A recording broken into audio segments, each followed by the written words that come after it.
Howdy everybody, we're back with some more RPG horror stories. Let's jump into our first story of the day. Our first story is going to be from the user Plastic Stars and is titled DM asked for feedback. I gave it and got kicked as a result. Hey guys, I can't believe I'm actually posting in here. Never thought this day would come. Alas, here we are. Alas. So I was part of an online D&D group that started last year. We were playing Descent into Avernus and it was going great. Had a lovely DM who was very patient with me, a new player at that point, and was more than willing to help everyone every step of the way. The rest of the players were also really open and friendly. They were all friends IRL, and then there was another member who was new like me. But the further along we progressed into the campaign, problems started arising, mostly about lack of options, too much combat, but that was all sorted out without much of an issue. However, we decided to take a break after talking about our problems with the campaign as a group. During this break from Descent into Avernus, one of the other players ran a few one-shots for us, pretty much just all level 20 combat with no plot outside of the scene setting, to fill in the gaps while our DM worked on sorting out the lore for his homebrewing campaign, which we'd all agreed to start after this break. Breaks sometimes occur, and I'm really glad that somebody stepped in the DM for a little bit while the main DM kind of figured out the new campaign. It's a shame they couldn't get through all the issues here to finish out Descent into Avernus, but sometimes stuff like that I guess happens. You know, players or DM can lose steam or want to kind of keep running in a setting. Now, this is where we get to the actual good stuff, where shit hit the fan. Our DM told us that he was running a little behind schedule because of some personal things cropping up, which was perfectly fine, and that the start of the new campaign would have to be pushed back by a couple of weeks. But then myself and a few of the other players also had things going on. I, for one, was abroad, and so it would have taken about a month for everything to be up and running again. No one had an issue with this. It was all very chill. But then, the player who had been running the one-shot simply decided to start running his own homebrew campaign without any notice, or discussing it as a group. Now, see, we simply thought that it would be as a filler for that month, given how he'd be running the one-shots and was giving us the choice of setting and plot in a very these are one-shots kind of manner. Yeah, no, he just continued running his campaign, and we realized a bit too late that it wasn't just one-shots. I was going to bring this up to him, but our original DM told me that it was fine, etc., etc. He wasn't fine with it, but he was too polite to say so. That's kind of wild. Like, they fell into a campaign. Like, I've run one-shots that have turned into a campaign, but I've talked that out with the players. And I have run connected one-shots so players kept playing the same PCs over and over if they wanted to. I don't think I've ever jumped into a campaign from one-shot and not talked it out. That's something that should be discussed, especially if the plan was to shift to another DM in like a month's time or something like that. It just seems a little weird to me that, you know, somebody was just like, yep, I'm running a campaign now. Like, there had to have been talk, right? I should have been like, hey guys, I'm really enjoying running this and I would like to keep going. Like, who would be interested in, you know, participating in a one-shot or whatever? Just done it that way. I guess we just fell into this. So if that wasn't already bad enough, his homebrew is shockingly terrible. I mean, never in my entire life of reading Wattpad or Codev fanfiction have I ever seen something so atrociously bad, not mentioning AO3 or Tumblr because they are leagues above whatever he made. This next part is a little out of order purely because I have no idea how to format it properly. Please bear with me in my suffering. All of his NPCs were bland. The plot was very loose. We never had an actual goal given or offered to us. There was no life behind any of it. It felt more like a poor experiment in world building without any actual substance. The biggest reason for this was that he viewed any attempt at giving us a lead to follow or any objective as railroading. He was underprepared for most sessions, didn't make a single map, nor did he make any unique characters. Everything he used was simply taken from Pinterest, and a lot of the maps had Patreon watermarks, which rubbed me the wrong way. The actual world building was truly terrible. He wanted to be edgy and made high elf slave owners. Also got rid of 99% of elf subspecies because he simply, quote, didn't care for them, and made all elves unplayable until I was switching characters and mentioned that playing a Shadar Kai, I believe that's a shadow elf, would have been perfect for what I wanted to do. He relented, but I refused anyway because I could tell he wasn't happy about it. It's unfortunate that OP does not enjoy this campaign. Some DMs like to run a very open-ended campaign, though usually the idea behind a campaign is you have some sort of overbearing goal in mind, unless you're like, hey, I'm envisioning this is like an episodic, like, adventure of the week kind of thing, which I've done before. I did that for my Star Wars campaign for the most part, and then kind of rolled in a story later on, so the way like my Star Wars campaign for Star Wars 5e1 was like I had my party. It was meant to be drop in and drop out basically, because week to week is during the weeknights, so not everybody's always available or the energy to play or anything like that, or had other shit going on, so I may not make it till later on. Like, offer them the ability to basically be able to jump in week to week and play, and as long as I had like 3 or 4 people, I would run a session. And it was just week to week adventures. They're a group of mercenaries just doing whatever. They could work for a crime lord. The rebels would call on them to do stuff. Maybe the Empire would ask them to do stuff that usually didn't end well for them. Random stuff like that. Hey, a farmer needs help clearing a rancor that randomly wandered into his field and is trying to eat his banthas or something. Like, stuff like that. And then later on, as they were becoming more influential and were getting more powerful, brought in this like storyline of the Empire going, hey, this is a nice little world we got here, and we haven't yet colonized it. It is out in the out in wild space. It's just kind of like a Wild Westy area in the Star Wars universe. It was independently run, and the Empire rolled in and was like, it's a nice planet you got here, and started causing issues, and that kind of like abruptly pulled us into like a storyline sort of thing, or it wasn't so much week to week shenanigans. It still was, but they're also like, hey, we gotta kind of figure out what's going on with the Empire here, because we kind of don't like them shitting on our front lawn kind of thing. It was fun, but usually there's some sort of like overarching objective, story, BBEG, something like some sort of driving force here to be very open-ended. It can be done, but you need to know what you're doing, and your players also need to realize that that's kind of what's going to happen. You need to be prepared for that. You need to be prepared to have stuff ready for this, no objective campaign sort of thing. Perhaps the DM in this instance, though, when it comes to like, not liking their world building, they're very new to it. Homebrew world building can be a lot for those who are not aware. I don't think a lot of new DMs realize the amount of work that goes into making an interesting living world. You've got to make factions and NPCs and towns and cities and religions potentially, and cultures, and how do those cultures interact with one another? Are there groups of people who butt heads because, years ago they split off religion-wise? Like there's a ton of different things that could happen that could cause people to cause conflict. And you kind of have to pre-plan for some of that. It's a lot of work to fully flesh out a world that's interesting, that your players want to get invested in and wait around in and have fun and live in. Like, there's a lot to it. It's not just coming up with a village and a couple NPCs. There's a lot more to it. Personally, I don't think it's ever wrong to use a pre-made campaign setting and putting your own spin on it. Using pre-made maps and other NPCs taken from the internet isn't necessarily a bad thing. I personally have used pre-made maps before, and I used them for quite a while until I started getting into making my own maps. I don't see the issue with it. I don't know why OP's kind of turning his nose up at it. Maybe it's because this DM's not putting a ton of work into other stuff. He's not clearly putting a lot of work into making the world interesting or anything like that. Sometimes I just don't have the energy to make a map. And so I'll just Google hey, I need a field map or something, or I need a city street or something like that. Assuming somebody's putting in work for stuff, I would hope my players wouldn't turn their nose up and go, oh, he's using a pre-made map. It's a freebie someone had to get you to come look at their Patreon, or shit, fuck it, even paying someone to make pre-made maps that you're pulling from Patreon. Disgusting. The fuck out of here. The DM's gonna use the resources they have available. Don't chide somebody for that. If they were using AI for everything, I could totally understand it. But this is, people put maps up online for free. People put taste test stuff up online. Hopefully if it is Patreon based stuff, or stuff that is you have to pay to get, you're not stealing somebody's work. I would hope you're not doing that. But if stuff's being put out for free and it's meant to be free, it's not stealing or anything, I don't see any issue with, a DM using it.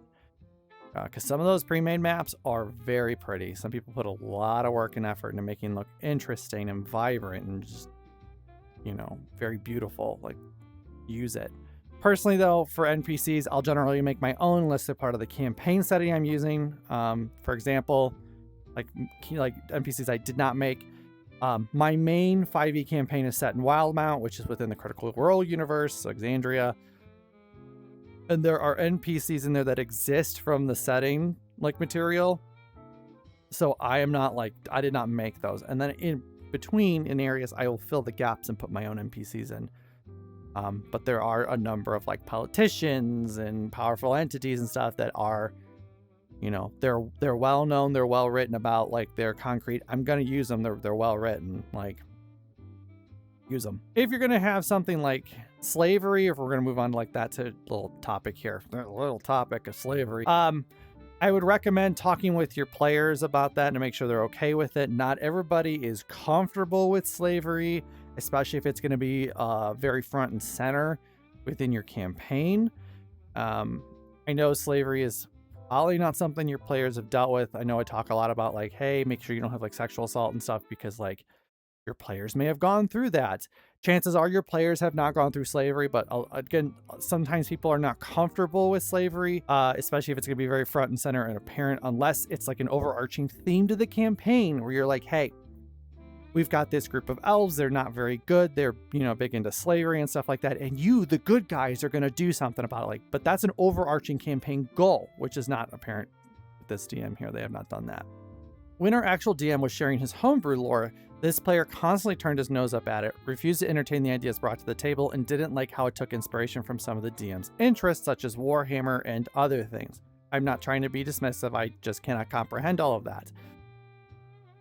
Either way, he was just being really mean for no reason, all the while he was boasting about how intricate his lore was and how utterly unique and one of a kind it was. It was not, girl. He basically took every nation he found interesting, improved upon them, and slapped some truly unpronounceable name onto it. This coming from someone who's from Eastern Europe, by the way. He also made it so that dragons didn't exist when our original DM had included a dragon attack in his character's backstory. But as soon as he had switched characters, he magically backtracked on that and made it so dragons did exist. Yeah, I mean, downplaying and shit talking to other people sucks. You know, just don't do that. OP kind of did that a little bit with the map bit. Just don't do it, guys. Everyone is trying their best in their DM. Like that's the hope, at least. If something isn't your vibe, it is what it is. Just don't be a dick about it. DMs to other DMs, like, don't be a dick. Don't be like, don't shit talk other DMs. Like, if one DM's like, hey, I'm putting my interests into the world, there's nothing wrong with putting your interests in. I think that's kind of a trope, actually. I feel like in D&D for DMs, it's like whatever like media they're super into, like it's gonna leak in. I've definitely had media that I've watched leak in periodically. I try not to, because I tend to binge watch a lot of shows, so like I jump through seasons relatively quickly of stuff, especially if it's like an anime and I'm watching 20-minute episodes a night, you know, or 20-minute episodes, multiple episodes a night, something like that. You know, you'll work through a show relatively quickly, so I try not to like make it over encompassing, but sometimes a little bit leaks out and you're like, hey, that's really cool. Like, I'm vibing with, you know, Demon Slayer, or I'm vibing with, you know, whatever. Like, it's gonna happen. Don't chide somebody for it, as long as they make it work and it makes sense within the world it's in. I think it's great. You know, that's a cool little inside thing you guys get to share, especially if other people at the table enjoy that content as well. You know, somebody else likes Demon Slayer, like, oh, hey, shit, I know that. You know, I do that personally for my, not stuff I'm necessarily watching, but I do use like licensed IP stuff for my Delvers campaign. I have a Delvers campaign I run a couple times a month. Delvers, Frozen Aware, I'm going to do a review on the system at some point later. World with Beastmen, very furry coded, has the main antagonist in the world is this entity called the Dungeon. Basically, it is something that slipped in when humans came to the world, and what it does is it creates dungeons that just sporadically pop up around. Monsters come out of them, which is obviously not good. If you have a nice peaceful village and trolls are rolling out of a floor in a field, like, that's not good. You know, bad news that people are going to start getting eaten. But part of it is like these dungeons don't need to make sense because it's this weird otherworldly entity. So it allows me as a DM to be very flexible with stuff. Like, I've done your standard dungeon crawl. I have done, most recently I did an alien themed one because I had a couple players who were watching Alien Earth, which I'm planning to get around to. I haven't seen it just yet. And they've been playing that they've been watching that. So, and I've been kind of in the mood as we're kind of getting into the Halloween season. I'm like, hey, it'd be really cool to do, an alien themed dungeon. And so, they came upon a strange metallic door that was in the side of a general store in a small farming town, when it had a green button and a red button, and they pressed the green button and went in and ended up on the deck of the Nostromo and got to go through that whole thing. I think it's cool. If you're enjoying, and they loved it. What's been fun for me about Delvers is I slip in stuff that they know, or I will base it off of something they know. Like I did an Elden Ring Night Rain delve where they got dropped. So those who who play that, you're running around fighting monsters and shit. It's Elden Ring, multiplayer, and they got to run around and do an Elden Ring Night Rain themed delve, and it's cool. And I get to enjoy watching my players when we sit down and go do this. They're like, okay, what is this? Is Davey basing this on something we know? And they're sitting there trying to like figure it out, and all of a sudden like, oh shit, this is what it is. And sometimes it's the music that gets them into it. Sometimes it's the descriptor of the environment, or I use a picture or something, or they run into an enemy and they're like, oh shit, this is where we are. I love it. And I think they love it too. Like they keep coming back month to month. So I'm doing something right. But like, yeah, don't be afraid to use licensed or what stuff you're watching and enjoying. Don't be afraid to use it. I maybe not base the entire campaign on it, especially if you're like jumping between shows constantly, because then your story's going to be all over the place. But periodically just being like, hey, I had this cool idea, let's do a Naruto themed like delve or dungeon or something or whatever. That's cool. Continuing, on top of all that, it took us multiple months for the prologue to be over and for the campaign to start. By this stage, it nearly TPK'd us, which resulted in 3 of the 5 characters being swapped out, 2 dying, 1 leaving as a result.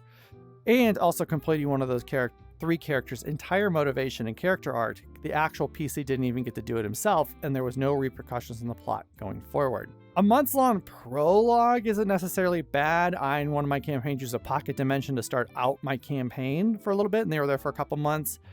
Actually, maybe they were there for almost a year for how long we played. But this was like my first foray, kind of coming back into DMing quite a bit and on the regular, and it was like a large group of people who I had not like played D&D with. So I wanted to have a pocket dimension that they can kind of fuck around in case anybody was going to wreck anything or just didn't like any characters. It was very easy to write them out with this pocket dimension that I had come up with. It gave my new players a chance to test the waters, and once they were out of there, they kind of had the ability to swap the character very easily too if they weren't enjoying their PC. Regarding TPKs, they're potentially going to occur. You can generally avoid them with good balancing, but sometimes your dice are just looking to kill some PCs, unfortunately. Though from the sounds of this, it was not well taken, this like almost TPK here. If people are leaving as a result of their PC dying, perhaps this DM way overtuned the combat and they thought it was unfair.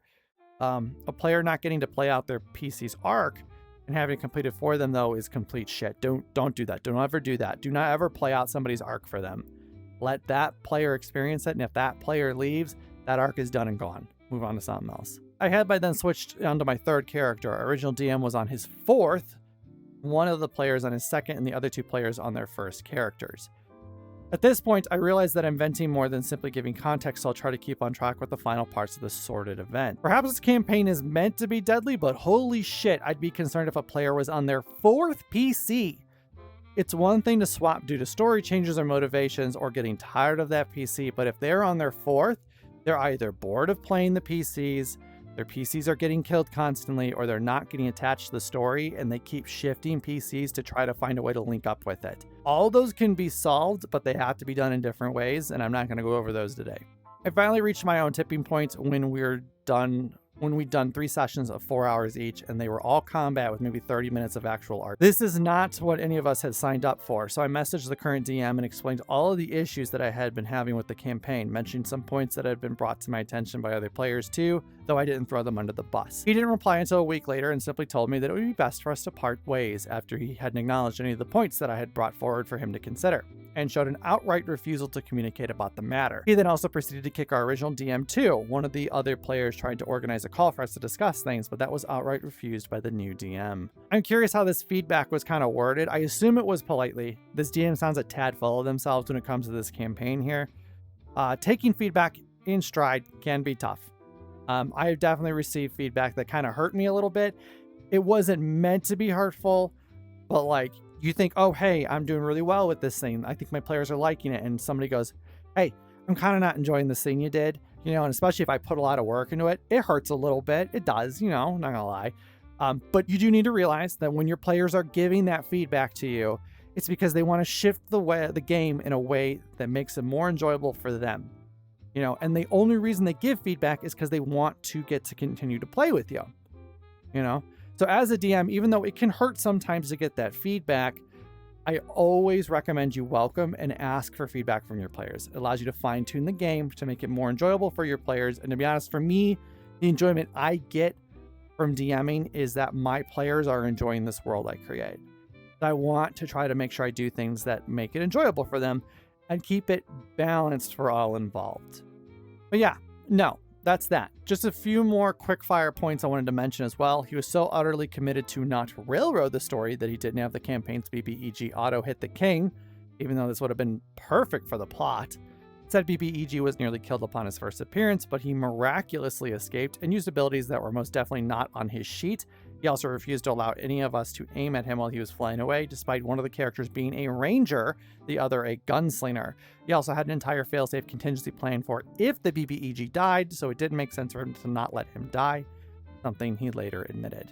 Okay, kind of sounds a little bit like he did railroad there if he wasn't letting you shoot. Just gonna be honest there. I've made bosses immune to damage at a certain point. Sometimes you need that boss to live to further the plot point, and you are not expecting your players to dick on a boss as hard as they did. When that happens though, I do make sure to reward my players for kicking their ass.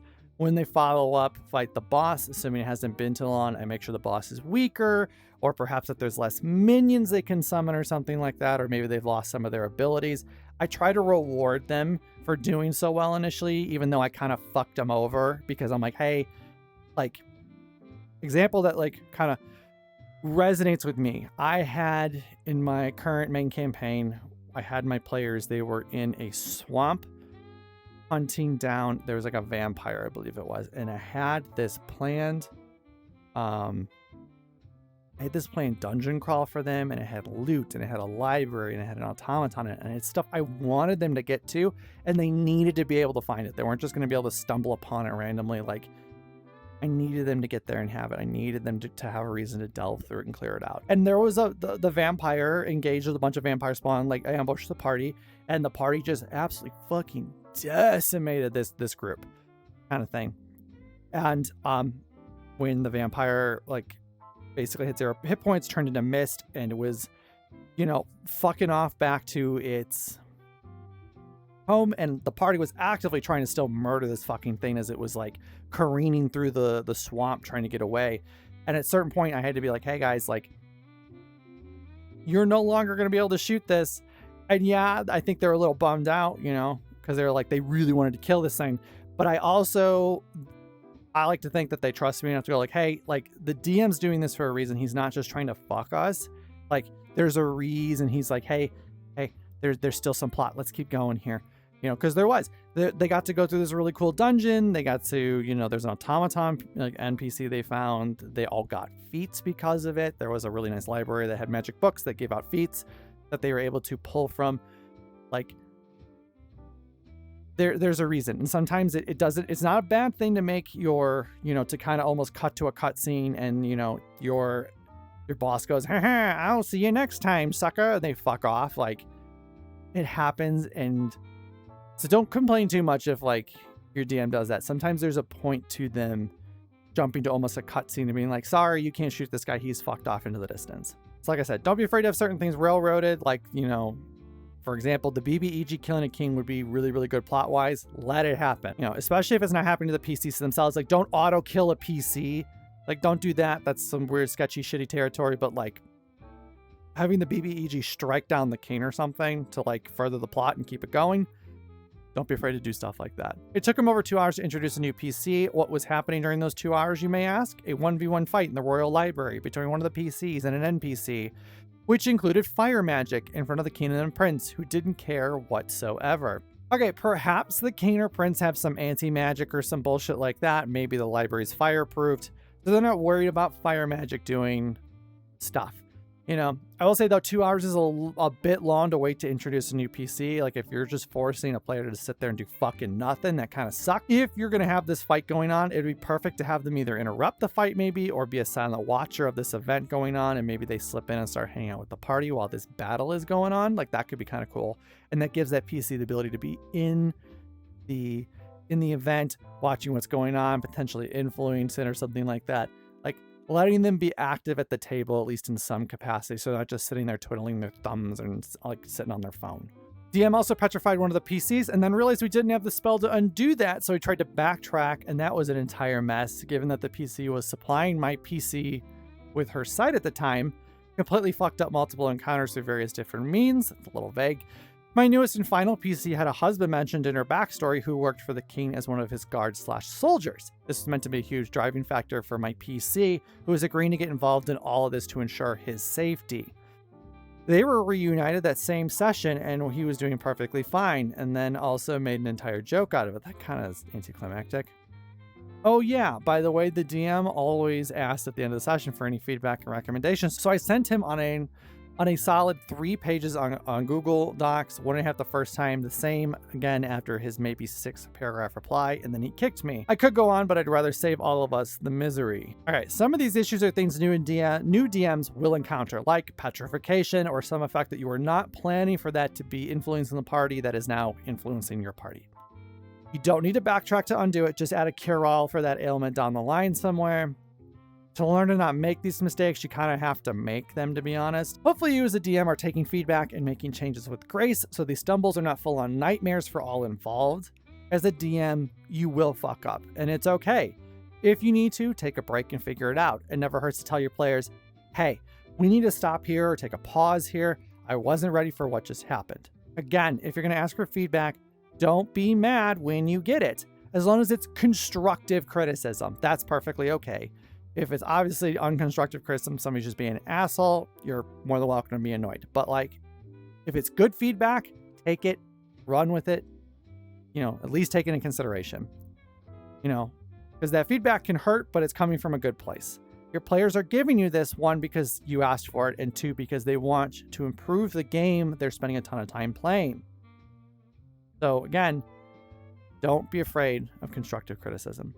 Before we jump on to our next story, just as a reminder, I stream on Twitch during the week. Please come and check me out. Links are in the description. I would love to get to hang out with you guys. Our next story is from user RemarkableToe164 and is titled Unhinged and Toxic DM Became Unhinged and Toxic Player. Background. When I was 17, I used to hang out at this card shop in the mall I basically haunted and played Magic and D&D. The shop was run by 3 co-owners. One was super fucking dope, one was kind of a dick, and one was an arrogant and pretentious super dick that loved to wave his master's degree around like it made him seem like a hero or something. I was friends with one of them, but got kind of irritated with the others pretty regularly. Each of them DM'd at the store, and we sometimes had private games in the back room of the store. The story: there was an official event with an official to oversee our games, and there was at least 6 games running at once, and pretentious dick owner, we'll call him PD, was DMing the game with cool guy owner, CG, and I. We spent a good half an hour creating a character and a backup. PD has a strong urge to team wipe with 0 fucks given, and we were finally ready to start. We all introduce our characters, and he announces that we're setting off. Literally, the first thing that happens is we run into a horde of trolls. They tore through our party like a nuke through butter, so we scrambled to get our new characters in there, and they were promptly dismembered. I still get mad when I hear claw rend. We created another new character about 3 times each before we collectively decided we were done and left. We also decided that PD was never allowed to DM again. You would think he would learn, but LOL, no.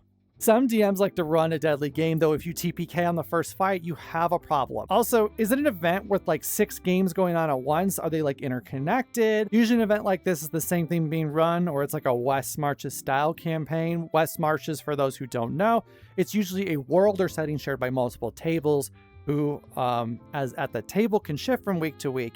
Think something like adventurers in a fort in the wilderness, and they go out in parties that differ week to week to solve issues that are out in the woods. Our friend, who was a DM since the OG Advanced D&D, was really excited to run this campaign he had been working on, so we all created characters, as one does, and we were all super excited to get into it.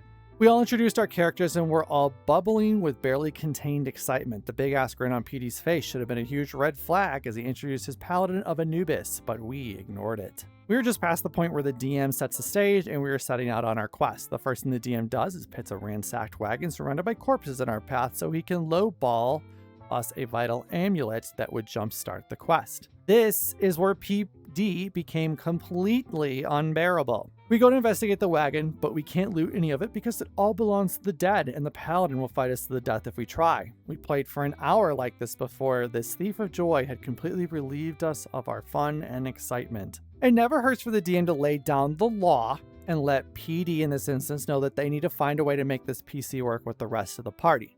If they can't be in the game, and we'll need to create a new PC that can adventure with this party. Perhaps let them know that Anubis would be okay with looting the dead, as it's their souls that are weighed and judged by Anubis, not their valuables. Yes, I know in Egyptian mythology that it's thought that the dead went into the afterlife with certain valuables that they were buried with, but Anubis judges souls, not the swag you have on you. So sometimes as a DM, you have to kind of clarify the situation, or like if your player thinks a certain thing like, oh, Anubis wouldn't want them looting the dead, you can go, listen, Anubis would be okay with this because we're solving a bad mystery or something. Or Anubis would be okay with this. He only cares about weighing their souls, not about the stuff that's on them. Like sometimes you have to kind of course correct your players a little bit. Don't be afraid to do that as a DM, as long as within reason, kind of course correct. Be like, hey, like you're on this path, but really you just got to shift a little bit and go that way. Continuing, the store lasted for another 6 months due to owner infighting, and PD and CG left everything to the kind of a dick owner. Kind of shame that shop went under. That is something I fear for friendly local gaming stores in the future as a whole. They are oftentimes outpriced by online competition, or don't have as much of a selection as online retailers, because like a friendly local gaming store has to have not only a place for stock and like cash out, but also, you know, places to play and congregate and hang out. That's kind of the point of them. FLGs are needed as a place for gamers to congregate and play, as not everyone has the ability or space in their own homes to play. Granted, there are a lot of online alternatives when we're talking TTRPGs, but some stuff like Warhammer or Magic the Gathering, while it can be done online, it requires a lot of hoops to be jumped through to make it work. So a shame that happened. Hopefully OP got to hang out more with CG and got to do more games and stuff with them. Sorry, their store went under though. Our last story is going to be from user Orgalop and is titled Magical 2 Words That Made Me Get Up and Leave a Campaign at Session 0. Breeding slaves.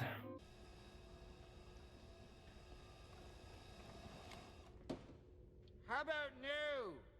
That's a start to a story. It really amazes to see this happen in real life. I never thought I'd get one of these playing with a group of people IRL. What actually happened was that we recently wrapped up our Exandria on Pathfinder 2e campaign. We wanted to keep playing a campaign we started before that OGL thing, but didn't want to keep playing 5e. And with that campaign done, we started planning what's next. Unfortunately, we had a player drop out, and our GM said he was willing to GM if there was no other choice, but he'd rather be a player if anyone else was willing to run the game. I'm kind of curious, just like we'll get to the whole breeding slave thing in a second. How many of you swapped out of 5e during that whole OGL thing? I personally didn't, but I was actively looking at other systems during it, and because like watching the situation, because if WotC was going to do like the shitty shit they were planning before they course corrected, I was going to actively try to push my party into Pathfinder 2e. Also, how many of you regularly play P2e? Out of curiosity, I've been wanting to run at least a one-shot in it. It looks like an interesting system.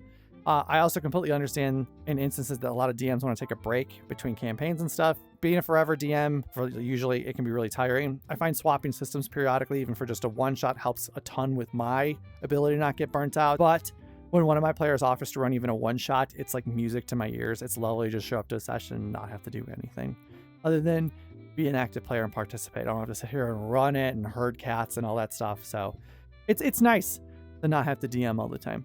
Well, one of our players brought in his girlfriend, who previously didn't want to join a group with all guys, but since we had a relative of mine join the game last year, so it wasn't all guys anymore, she was now on board. GM, for his part, apparently talked to some acquaintance of his who agreed to GM and had a homebrew he really wanted to run. Retroactively, GM realized this guy only became interested when GM told him about our group makeup. That's a little foreboding. So this guy joins our Discord server, and whenever anyone brings anything up about character creation or world building, he goes, "We'll discuss it in session 0. Still, whenever my relative or other player's girlfriend bring up something about character backstory, he gets a bit too excited and starts telling him how he has some ideas and to wait for session 0. That again is a little foreboding. I can understand wanting to keep players from saying too much until session 0, but when my players come to me with ideas that they're excited about, I'm always down to listen. I love getting to hear what they're cooking up. It's to me, it's super exciting. They're super interested. They're coming up with ideas. They're like, hey, can I do this? Could I maybe do that? What's your thoughts on this? I love it. Eat that shit up. Session 0 rolls around and oh my God, I don't want to talk ill of someone for superficial things beyond their control, but at the same time, the smell. Oh my fucking God, the smell. The dude floated into the room in a cloud of BO and what I journalistically want to hope is constant farting rather than the actual smell of shit. It was absolutely rancid. I was already considering not coming in for session 1 as he went through some mechanical stuff and I cursed the existence of my olfactory nerve. Still, it somehow wasn't the worst part. No, the worst part was the homebrew. That stunk even worse, though only metaphorically. Okay, if you're going to be playing in person, please try your best to shower that day. I understand certain things are beyond our control. Our bodies are going to do weird stuff sometimes and produce smells. But the least you can do is shower that day and throw on some deodorant. Just bare basic shit. Please just do that. He talked about how dark his world was, how hardcore, how we wouldn't be coddled and what choices had consequences, how slavery was rampant. My relative, bless her heart, made the mistake of saying she wanted to play an escaped slave who was a rogue working against slavery. He started by shooting her down because slavery was so rampant and would be pointless and no one could effectively be working against it. What the fuck? And then it got worse. He suggested she play a former, quote, breeding slave. Okay, I understand wanting to make sure a PC fits into the world, but even a hero can make some impact on slavery overall, even if it is a massively rampant thing in the world. Maybe it's not the entire world that they stop slavery in, but at least a small nation by the end of like a long campaign, right? Also, breeding slave? This is something that needs to be okayed as a broachable topic in session 0. I personally would never have something like that in my campaigns, but there are tables out there that are into that sort of thing, which is perfectly okay, but you need to make it clear up front. Be like, hey, this world is very grimdark.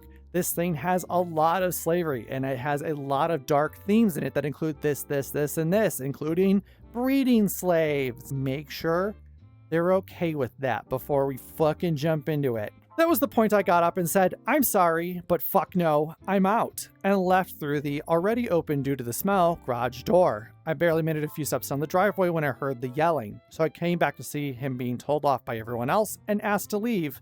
And apparently my leaving had opened the floodgates. We gave GM some shit for bringing this guy over, but at least we're on the same page about how ass this shit was.